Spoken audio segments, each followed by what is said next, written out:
कोणतीही परीक्षा पास होण्यासाठी PYQचा अभ्यास करणे म्हणजे प्रिव्हियस इयर क्वेश्चनचा अभ्यास करणे, आयोगाने जे मागचे प्रश्न विचारलेले आहेत त्याचा अभ्यास करणे ही महत्वपूर्ण पायरी असते. त्यामुळे तुमचा स्कोरही वाढतो आणि सिलेक्शन मध्ये तुम्हाला मदत होत असते. आजच्या टॉपिक मध्ये आपण राज्यपाल हा जो काही राज्यघटनेचा टॉपिक आहे, विषय आहे, त्यावर आपण PYQ घेणार आहोत. सो बघा, पहिला महत्वाचा PYQ आहे हे सगळे राज्यसेवा आणि गट ब क ला प्रश्न विचारलेले आहेत. त्याच्या अनुषंगाने तुम्हाला याची हेल्प होणार आहे. पहिला आहे, खालीलपैकी कोणते विधान अनुच्छेद 164 मध्ये समाविष्ट नाही म्हणून हा प्रश्न विचारलेला आहे. नाही ते विचारलेला आहे. मुख्यमंत्र्यांची नियुक्ती राज्यपालाद्वारे केली जाईल. अगदी बरोबर आहे. मुख्यमंत्री जे आहे त्यांची नियुक्ती राज्यपालाद्वारे केली जाते. 164 मध्ये हे वाक्य आहे. मंत्रिमंडळ राज्याच्या विधानसभेला एकत्रितपणे जबाबदार असणार नाही. इथे नाही दिलेलं आहे, ते चुकीचं आहे. कारण मंत्रिमंडळ हे राज्याच्या विधानसभेला एकत्रितपणे जबाबदार असते, ऍक्च्युअली असते पाहिजे. ठीक आहे, म्हणजे हे ते वाक्य हे नाहीमुळे चुकलेलं आहे.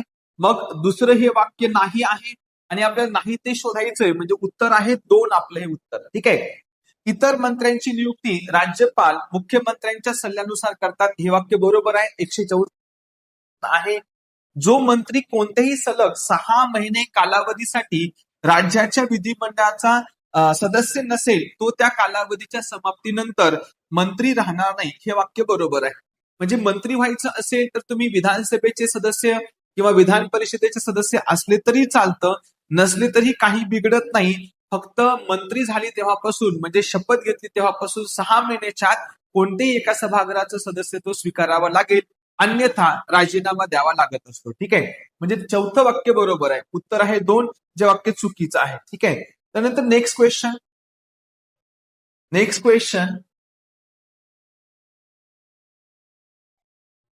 राज्यपाल पदाच्या कालावधीबाबत खालीलपैकी कोणते कथने बरोबर आहे? ठीक आहे, राज्यपाल पदाचा कालावधी हा विचारलेला आहे, पदावधी विचारलेला आहे. राष्ट्रपतीची मर्जी असेपर्यंत राज्यपाल आपल्या पदावर राहतात. अगदी बरोबर आहे. ठीक आहे, हे वाक्य बरोबर आहे. राज्यपाल स्वखुशीने आपल्या पदाचा राजीनामा देऊ शकतात. हे सुद्धा बरोबर आहे.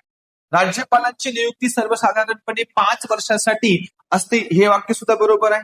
दुसरी व्यक्ती पद स्वीकारेपर्यंत राज्यपाल आपल्या पदावर राहतात. हे सुद्धा वाक्य बरोबर आहे. ठीक आहे, म्हणजे संविधानामध्ये राज्यपालांचा पदावधी हा दिलेला आहे.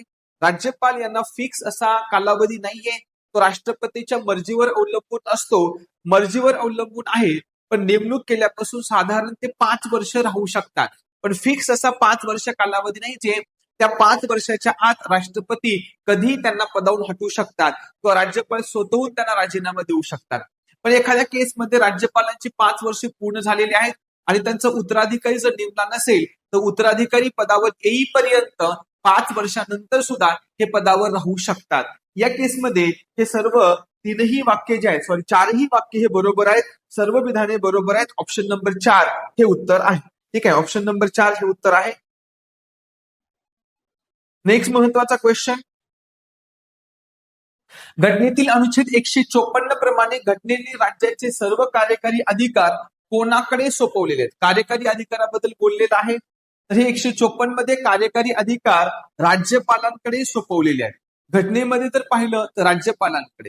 वास्तविक अधिकार म्हटलं तर कोणाकडे? मुख्यमंत्र्यांकडे आहेत. पण घटनेनुसार जर म्हटलं तर मात्र राज्यपाल हे त्याचं उत्तर येईल 154 नुसार. 154 नुसार. Next question. भारतीय संविधान, तसाच प्रश्न आला थोडासा बदलून. राज्यसेवेचे प्रश्न आहेत हे सर्व. भारतीय संविधानाच्या कलम 154 प्रमाणे राज्याची कार्यकारी सत्ता यांच्याकडे देण्यात आलेली आहे. अगोदर सरकार रिपीट झालेले आहे, फक्त शब्द कार्यकारी सत्ता म्हणून वापरलेला आहे. यस, याचंही उत्तर राज्यपालच आहे. म्हणजे कलम 154 प्रमाणे कार्यकारी सत्ता ही राज्यपालांकडे दिलेली आहे. संविधानामध्ये घटनात्मक प्रमुख किंवा कार्यकारी प्रमुख म्हणून राज्यपालांना मान्यता आहे, त्यांच्याकडे अधिकार हे दिलेले आहेत. ऑप्शन नंबर 3 उत्तर आहे. ऑप्शन नंबर 3 उत्तर आहे. नेक्स्ट. संविधानाच्या खालीलपैकी कोणता अनुच्छेद राज्यपालास न्यायिक कार्यवाहीबाबत संरक्षण देत असतो? यस, याचं उत्तर आहे ऑप्शन नंबर 4 अनुच्छेद 361.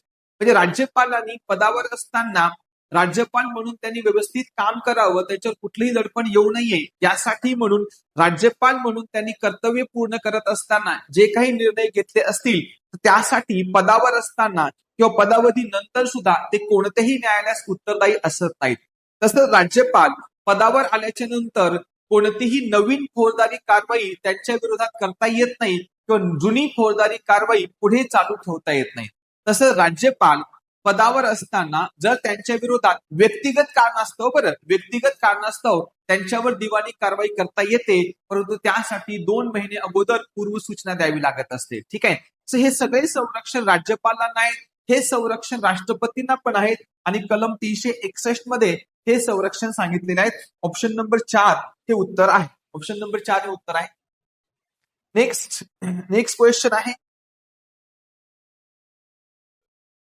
एकच व्यक्ती 2 किंवा अधिक राज्याचे राज्यपाल म्हणून कार्यरत असेल तर त्याचे वेतन आणि भत्ते कार्यरत राज्यामध्ये विभाजित करण्याचा अधिकार हा कोणाचा असतो? राज्याचे मुख्यमंत्री यांना नसतो, राज्याचं मंत्रिमंडळ यांना पण नाहीये, राज्यपाल स्वतः नाही ठरू शकणारे. यस, विभाजनाचे गुणोत्तर राष्ट्रपती ठरवत असतात. अगदी बरोबर आहे. संविधानामध्ये सांगून ठेवलेलं आहे 7वी घटना दुरुस्ती 1956 की एका व्यक्तीची 2 किंवा 2 पेक्षा अधिक राज्यावर राज्यपाल म्हणून नेमणूक करता येऊ शकते. राज्यपालांचे पगार भत्ते ठरवायचा अधिकार संसदेला आहे आणि राज्याच्या संचित निधीवर ते प्रभारित असतात. आणीबाणीशिवाय, आर्थिक आणीबाणीशिवाय ते कधी कमी करता येत नाहीयेत. परंतु एका व्यक्तीची समजा 2 राज्यावर जर राज्यपाल म्हणून नेमणूक केली असेल तर त्यांचे पगार भत्त्याचं विभाजन राष्ट्रपती ठरवत असतात की या राज्याने किती पगार द्यायची आणि दुसऱ्या राज्याने किती पगार द्यायचे त्याचं विभाजन राष्ट्रपती ठरवत असतात. ऑप्शन नंबर 4 उत्तर आहे. खालीलपैकी कोणते विधान चुकीचे आहे? खालीलपैकी कोणते विधान चुकीचे आहे? राज्यघटना राष्ट्रपतींना त्यांच्या विवेक अधिकाराने कोणतेही कार्य करण्याचा अधिकार देत नाही. अगदी बरोबर आहे. यस, राज्यघटना शब्द वापरलेला आहे म्हणजे राष्ट्रपतींना राज्यघटनेत कोणतेही विवेक अधिकार नाहीयेत. विवेक अधिकार म्हणजे काय?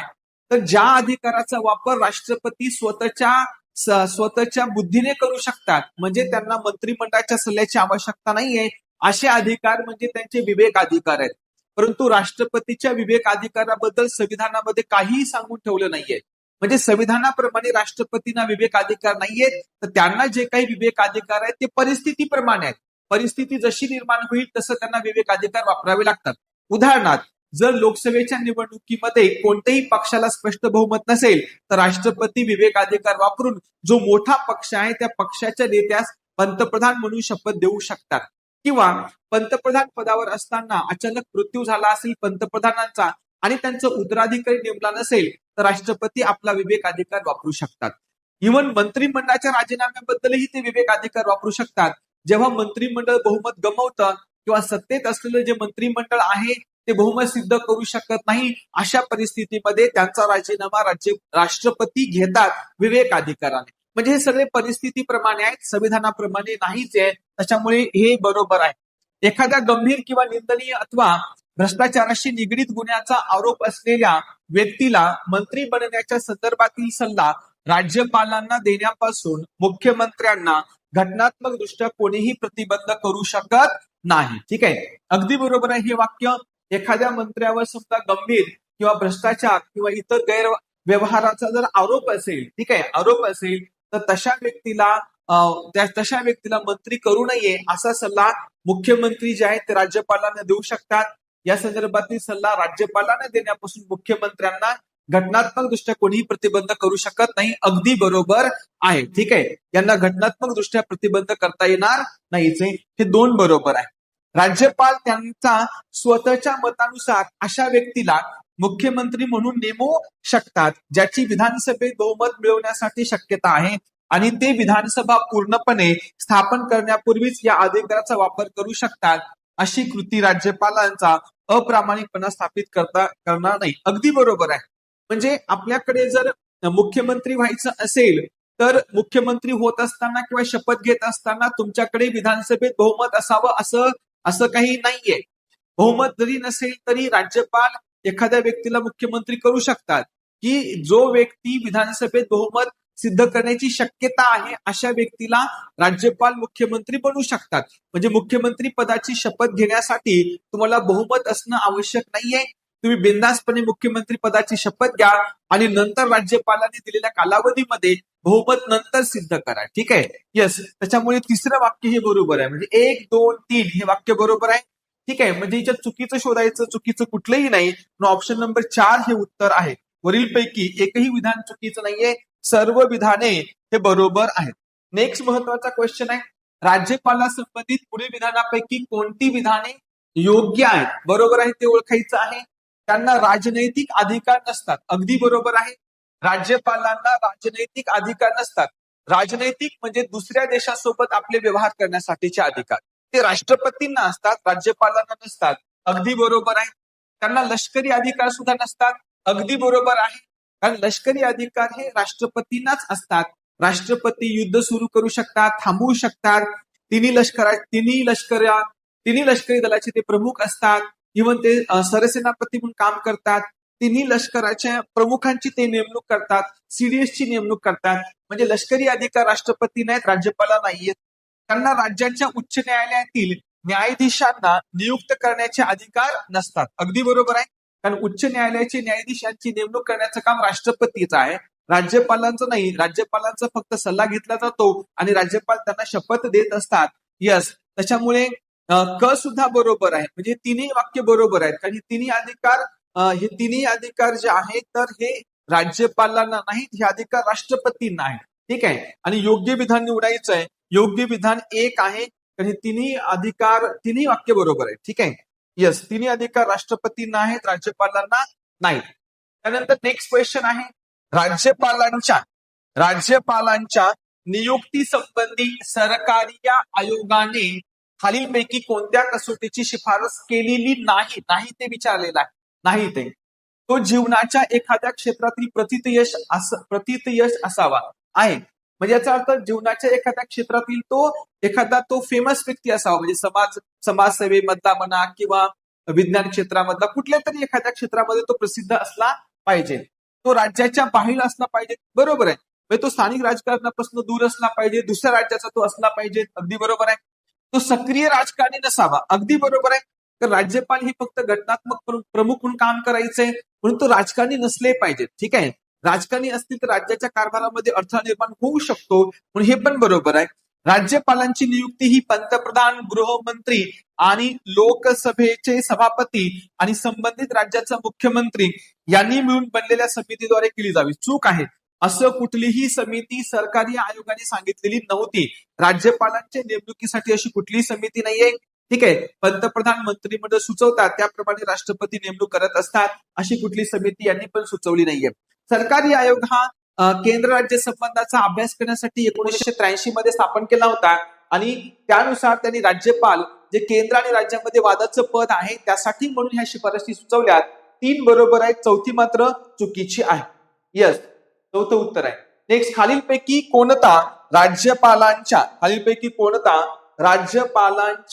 राज्यपालांचा स्वेच्छाधीन अधिकार नाही ते विचारलेला आहे. यस, राज्यामध्ये राष्ट्रपती शासन लागू करण्याची शिफारस करणे हा त्यांचा स्वेच्छाधीन अधिकार आहे. कलम 356 अंतर्गत आहे. स्वेच्छाधीन अधिकार म्हणजे असे अधिकार की राज्यपालांनी स्वतःच्या मनाने वापरायचे असतात. मंत्रिमंडळाचा सल्ला घ्यायची गरज नाहीये. संविधानामध्ये कलम 163 मध्ये स्वेच्छाधिकार हा शब्द वापरलेला आहे. ठीक आहे. यस, मग राष्ट्रपती शासन कलम 356 नुसार राष्ट्रपती शासन जे आहे राज्यामध्ये लागू करता येतं. जर राज्याची घटनात्मक यंत्रणा अपयशी ठरली असेल तर त्यावेळेला राष्ट्रपती शासन लागू करण्याची शिफारस राज्यपाल करतात. त्यासाठी मंत्रिमंडळाचा सल्ला आवश्यक नसतो. हे बरोबर आहे. ठीक आहे. पण नाही ते शोधायचं. अध्यादेश काढणे, यस, अध्यादेश जो आहे स्वेच्छाधीन अधिकार नाहीये. ठीक आहे. तर यस, हा त्यांचा स्वेच्छाधीन अधिकार आहे. अध्यादेश काढणे जे आहे ही संविधानामध्ये कलम 213 मध्ये अध्यादेश काढण्याची तरतूद आहे. राष्ट्रपती अध्यादेश 123 या कलमानुसार काढू शकतात आणि ब्रिटिश कालावधीमध्ये 1861 कायद्याने हा अध्यादेश काढण्याचा अधिकार मिळालेला आहे. ज्यावेळेस संसद किंवा राज्य विधिमंडळ अधिवेशनामध्ये नसतात त्यावेळेला हे अध्यादेश काढतात. राज्य विधिमंडळाचं अधिवेशन नसेल, राज्यासमोर कायदा करण्याची गरज पडली असेल तर राज्यपाल अध्यादेश काढतात. आणि संसदेचं अधिवेशन सुरू नाहीये आणि देशासमोर कायदा करण्याची गरज पडली असेल तर त्या ठिकाणी राष्ट्रपती अध्यादेश काढतात. मग हा अध्यादेश काढणे हा मंत्रिमंडळाच्या सल्ल्यानुसार आहे. त्याच्यामुळे हा त्यांचा स्वेच्छाधिकार नाही, हा स्वेच्छाधिकार नाहीच आहे. आणि मग नाही तो शोधायचा आहे, म्हणजे आन्सर काय असेल? 2 हे आन्सर आहे, 2 हे आन्सर आहे. विधेयक राष्ट्रपतीच्या विचारार्थ राखून ठेवणे, यस अगदी बरोबर आहे. कलम 200च्या अंतर्गत राष्ट्रपतीच्या साठी विधेयक ते ठेवू शकतात, ठीक आहे. आणि 201च्या अंतर्गत राष्ट्रपती अधिकार वापरू शकतात, हा त्यांचा स्वेच्छाधिकार आहे. राज्याच्या प्रशासकीय आणि कायदेविषयक बाबीमध्ये मुख्यमंत्र्यांकडून माहिती मागवणे, हे बरोबर आहे. हे कलम 167 मध्ये दिलेलं आहे. अशी ते माहिती मुख्यमंत्र्यांकडनं मागवू शकतात. म्हणजे त्यांचं 1, 3, 4 हे स्वेच्छाधिकार आहेत. 2 हा स्वेच्छाधिकार नाहीये. अध्यादेश काढणे हा त्यांचा मंत्रिमंडळाच्या सल्ल्यानुसार अधिकार आहे. म्हणजे ऑप्शन नंबर 2 हे उत्तर आहे. ऑप्शन नंबर 2 हे उत्तर आहे. नेक्स्ट महत्वाचा क्वेश्चन आयोगाने विचारलेला आहे. अनुच्छेद 361 अनुसार राज्यपाल आपल्या पदाच्या अधिकारांच्या वापराबद्दल आणि कर्तव्याच्या पालनाबद्दल केलेल्या कृतीबद्दल कोणतेही न्यायालयास उत्तरदायी असणार नाही. अगदी बरोबर आहे. 361 अंतर्गत राज्यपालांना संरक्षण आहे, ठीक आहे. म्हणजे राज्यपालांनी त्यांचं जे पद आहे त्या पदाचे अधिकार वापरले, त्यासाठी ते कोणतेही न्यायालयास उत्तरदायी असत नाहीत. अगदी बरोबर आहे. हे जे संरक्षण आहे ते राष्ट्रपतींना पण लागू आहे. बी, राज्यपाल आपल्या पदावर जोपर्यंत आहेत तोपर्यंत त्यांच्या विरोधात कोणत्याही स्वरूपाची फौजदारी कारवाई करता येणार नाही अथवा चालू ठेवता येणार नाही. बरोबर आहे.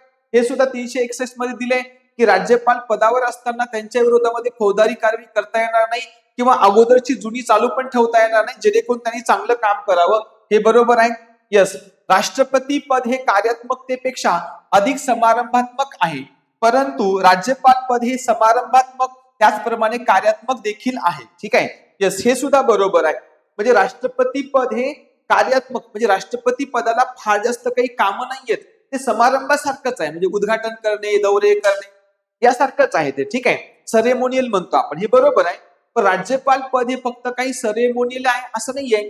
राज्यपालांना काही काही चांगले पण अधिकार आहेत, त्याच्यामुळे त्यांना कार्य पण चांगलं करावं लागतं. नो डाऊट ते घटनात्मक प्रमुख आहेत, नो डाऊट ते राज्याचे प्रमुख आहेत. म्हणजे ते समारंभासारखंच आहे, समारंभाचे प्रमुख असल्यासारखंच आहे. पण सोबतच राज्यपालांना थोडेसे काही जास्त कामं करावे लागतात, ठीक आहे. जसं राज्याचं विधेयक राष्ट्रपतीकडे पाठवणे, ठीक आहे. नंतर केंद्रशासित प्रदेशाच्या कारभारावर लक्ष ठेवणे, ठीक आहे, जिथं त्यांचा प्रशासक म्हणून नेमणूक केली असेल, किंवा राष्ट्रपती राजवटीची शिफारस करणे, असे बरेचसे ऍक्टिव्हली कामं त्यांना करावे लागतात. म्हणून असं म्हणता येईल की राज्यपाल हे समारंभात्मक आणि कार्यात्मक देखील आहे. पण राष्ट्रपतीला फार जास्त काही असे ऍक्टिव्ह कामं नाहीच आहे, म्हणून राष्ट्रपती फक्त समारंभात्मक आहे असं म्हणता येतं. हे पण वाक्य बरोबर आहे. ए, बी, सी हे तिन्ही पण बरोबर आहेत. म्हणजे ऑप्शन नंबर 3 हे उत्तर आहे. ऑप्शन नंबर 3 हे उत्तर आहे. त्यानंतर खालीलपैकी कोणते विधाने चुकीचे आहेत ते ओळखायचे. खालीलपैकी कोणते विधाने चुकीचे आहेत? राष्ट्रपती जसा संघराज्याचा घटनात्मक प्रमुख आहे तसा राज्यपाल हा त्यांच्या राज्याचा घटनात्मक प्रमुख आहे. अगदी बरोबर आहे. राष्ट्रपतीचं पद हे कलम राष्ट्रपती पद जे तरतूद आहे कलम 52 मध्ये दिलेलं आहे. राष्ट्रपती हे संघराज्याचे घटनात्मक प्रमुख आहेत. राज्यपाल हे पद 153 मध्ये दिले, ते राज्याचे घटनात्मक प्रमुख आहेत. हे वाक्य बरोबर आहे. राज्यपाल हा केंद्रातील राष्ट्रपतीप्रमाणेच नामधारी प्रमुखाची प्रतिकृती आहे. राज्यपाल हा केंद्रातील राष्ट्रपतीप्रमाणेच नामधारी प्रमुखाची प्रतिकृती आहे. बरोबर आहे. दोघेही नामधारी प्रमुख आहेत. केंद्रात राष्ट्रपती तर राज्यात राज्यपाल. भारताच्या राष्ट्रपतीप्रमाणेच राज्यपालांचे विवेकाधीन अधिकार क्षेत्र स्पष्टपणे शब्दांकित करण्यात आलेले आहे. चूक आहे. विवेकाधीन अधिकार क्षेत्र म्हणजे मंत्रिमंडळाचा सल्ला न घेता स्वतःच्या मनाने निर्णय घेणे, म्हणजे ते विवेकाधीन आहे. राष्ट्रपतीचे विवेकाधीन अधिकार हे घटनेमध्ये सांगून ठेवलेले नाहीयेत, परिस्थितीप्रमाणे त्यांना घ्यावे लागतात. पण राज्यपालांचे मात्र विवेकाधीन अधिकार घटनेमध्ये पण सांगून ठेवलेले आहेत आणि त्यांना परिस्थितीप्रमाणे घ्यावे लागतात, ठीक आहे. म्हणजे तुलनेने राज्यपालांचे स्वविवेकाधीन अधिकार जास्त आहेत, संविधानामध्ये स्पष्ट लिहून ठेवलेले आहेत. परंतु राष्ट्रपतीचे कमी आहेत, ते संविधानामध्ये लिहून ठेवलेले नाहीच आहेत. त्याच्यामुळे हे वाक्य चुकीचं आहे. कारण ते लिहिलं भारताच्या राष्ट्रपतीप्रमाणेच राज्यपालांचे विवेकाधीन अधिकार क्षेत्र स्पष्टपणे शब्दांकित करण्यात आलेले आहे. म्हणजे राज्यपालांचे शब्दांकित केले पण राष्ट्रपतीचे केले नाहीच आहे, म्हणून तिसरं चुकीचं आहे. तिसरं हे चुकीचं आहे. म्हणजे ऑप्शन नंबर 3 हे उत्तर आहे, कारण ते चुकीचं शोधायचं आपल्याला, ठीक आहे. यस. त्यानंतर नेक्स्ट क्वेश्चन महत्वाचा आहे. जेव्हा एखादी व्यक्ती एकापेक्षा अधिक राज्याचे राज्यपाल म्हणून कार्य करते तेव्हा त्यांचे वेतन केंद्रीय शासनाकडून दिली जाते, चूक आहे. संबंधित राज्यामध्ये राष्ट्रपतीद्वारे वाटून दिली जाते, अगदी बरोबर आहे. भारताच्या संचित निधीमध्ये चूक आहे, राष्ट्रपती सांगतील त्या राज्याद्वारे, चूक आहे. ठीक आहे. आपल्या संविधानात 7वी घटना दुरुस्ती 1956 एका व्यक्तीची नेमणूक 2 किंवा 2 पेक्षा अधिक राज्यावर राज्यपाल म्हणून करता येते. आणि मग असं असेल तर त्या राज्यामध्ये पगार भत्त्याची वाटप करण्याचा अधिकार जो आहे तो राष्ट्रपती करत असतात. म्हणजे ऑप्शन नंबर 2 हे तुमचं उत्तर आहे. ऑप्शन नंबर 2 हे उत्तर आहे. नेक्स्ट महत्वाचा क्वेश्चन आपल्या समोर आहे. नेक्स्ट महत्वाचा क्वेश्चन आहे 14वा क्वेश्चन. सध्या राज्याचे राज्यपाल खालीलपैकी कोणते अधिकार वापरतात? ते विधान परिषदेवर 1/12. आता हा सध्या म्हणजे हा इसवी सन 2020 चा प्रश्न आहे ऍक्च्युली. ठीक आहे.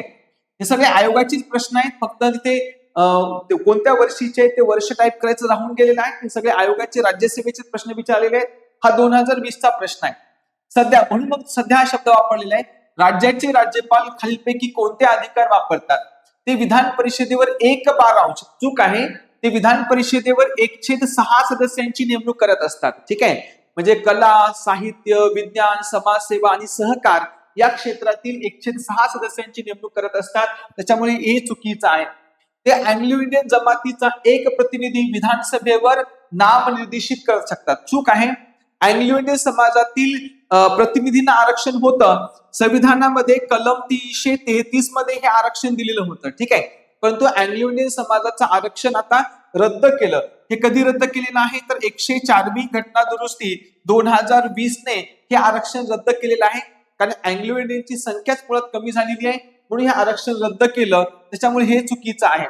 ते राज्याच्या अथवा केंद्राच्या कायद्याविरुद्ध केलेल्या कोणत्याही अपराधी व्यक्तीला शिक्षेमध्ये सूट, सवलत किंवा माफी देऊ शकतात. येस, अपराधी व्यक्तीला राज्यपाल शिक्षेमध्ये सूट, सवलत किंवा माफी देऊ शकतात ऍक्च्युली.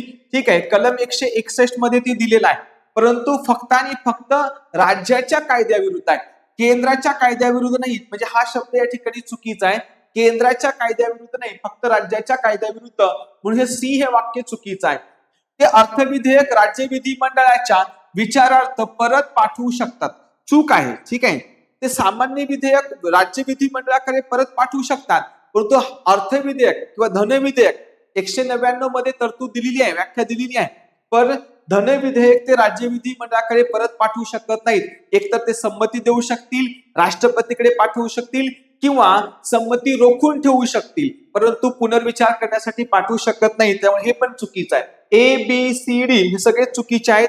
म्हणजे याच्यामध्ये आपल्याला अधिकार वापरतात, वरीलपैकी एकही नाही. ऑप्शन नंबर 4 हे त्याचं उत्तर आहे. ठीक आहे. नेक्स्ट महत्वाचा क्वेश्चन आहे. यस, हा महत्वाचा क्वेश्चन. अध्यादेश जारी करण्याचा राज्यपालांच्या अधिकारासंदर्भात खालीलपैकी कोणती विधाने बरोबर आहेत? अध्यादेशावर हा प्रश्न विचारलेला आहे. हा अधिकार अनुच्छेद 213 मध्ये नमूद केलेला आहे, अगदी बरोबर आहे. हा विवेकाधीन अधिकार आहे. चूक आहे. अध्यादेश काढायचा असेल तर मंत्रिमंडळाच्या सल्ल्याने तो काढता येत असतो. हा विवेकाधीन अधिकार नाहीच आहे. ठीक आहे. यस, त्याच्यामुळे बी हे चुकीचं आहे. त्यांना हा अध्यादेश 6 आठवड्याच्या आत मागे घेता येत नाही. त्यांना हा अध्यादेश हे पण चुकीचं आहे. असं काहीच नाहीये. एकदा अध्यादेश काढला की लगेच ते दुसऱ्या दिवसातही मागे घेऊ शकतात. काही प्रॉब्लेम नाही. 6 आठवड्याचं असं काही बंधन नाही. मागे घेण्यासाठी काही बंधन नाहीचे. राज्य विधिमंडळाने अध्यादेश अमान्य करण्याचा ठराव संमत केला तर 6 आठवड्याचा निश्चित कालावधी पूर्ण होण्यापूर्वीच तो लागू राहत नाही. अगदी बरोबर आहे. कारण अध्यादेश काढला, अध्यादेश कधी काढला? राज्य विधिमंडळाचं अधिवेशन सुरू आहे, अधिवेशन सुरू नाहीये आणि राज्यासमोर कायदा करण्याची गरज पडली, अध्यादेश काढता येतो.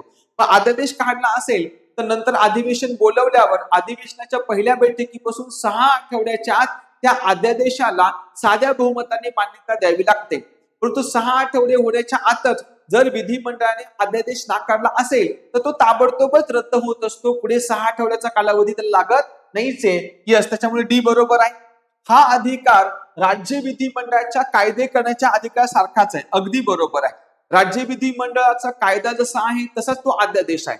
इतकंच की फक्त राज्य विधिमंडळाच्या कायदा करण्याच्या अधिकाराला न डावलता हा अध्यादेश वापरता येत असतो. ठीक आहे. येस, म्हणजे तुमचं ई बरोबर आहे, तुमचं ए बरोबर आहे, डी बरोबर आहे, ई बरोबर आहे, एडीई असं म्हणूया, हे बरोबर आहे. ठीक आहे. ओके, मग असे काही प्रश्न हे राज्यपालांच्या संदर्भात पाहिले. बाकीचे कंटिन्यू करायचे तर आपल्या नेक्स्ट व्हिडिओमध्ये तुम्ही ते करू शकता. येस, सो थांबूया आपण. Thank you so much.